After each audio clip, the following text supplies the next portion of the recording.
विशेष कारण भी ढूंढने जाएंगे तो ऐसा कोई कारण आपको समझ में नहीं आएगा कि जिसकी वजह से अमेरिकी बाजार इतना तेजी से घटे और 7 महीनों के निचले स्तर पर जाकर बंद हुए। लेकिन अगर उसका एक कोई कारण है तो सिर्फ यही है कि इजराइल और हमास के बीच में लड़ाई बहुत तेज होती हुई दिखी है और अब इस लड़ाई को लेकर आक्रामक बयान दोनों ही तरफ से आते हुए दिख रहे हैं।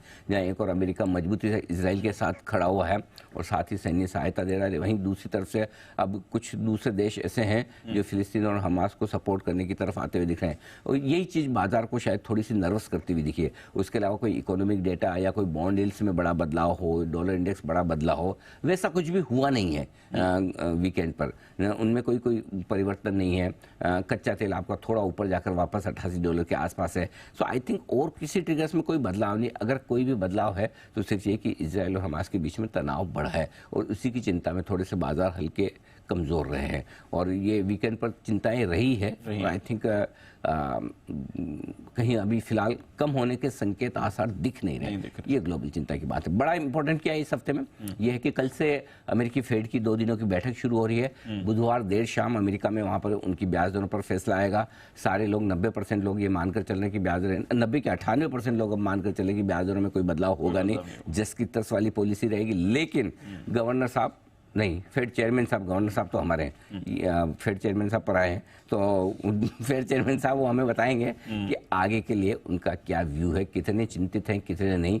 सो और गुरुवार सुबह एक्सपायरी के दिन, वीकली एक्सपायरी के दिन आपको अमेरिका के इस पूरे एक्शन पर रिएक्शन देना है, ये ध्यान में रखिए। तो इस हफ्ते सबसे इंपॉर्टेंट जो इवेंट है ग्लोबल मार्केट्स की वो कल से शुरू होने जा रही है, फेड की बैठक। गुरुवार सुबह हमें रिएक्शन उस पर देना होगा। तो ये बाकी और कोई ग्लोबल से कोई खास ऐसा बदला नहीं एक्सेप्ट तनाव बढ़ा है। तनाव तो बढ़ा है, मूड माहौल अच्छा नहीं है।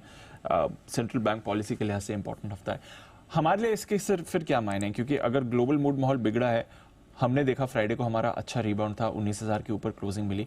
क्या वापस अब इस ग्लोबल मूड के बाद हम भी इंपॉर्टेंट लेवल्स के नीचे फिर से चले जाएंगे या हम अपने लेवल्स होल्ड करेंगे या हम अपना मूड होल्ड करेंगे?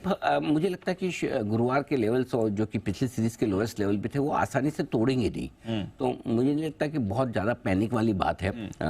ठीक है, ग्लोबल मूड माहौल के साथ हमें कमज़ोर तो होना है और अमेरिका अगर 1-2 दिन नहीं सुधरता है और नीचे जाता तो फिर हमारे लिए मुश्किल तो रहेगा ऊपर टिके रहना।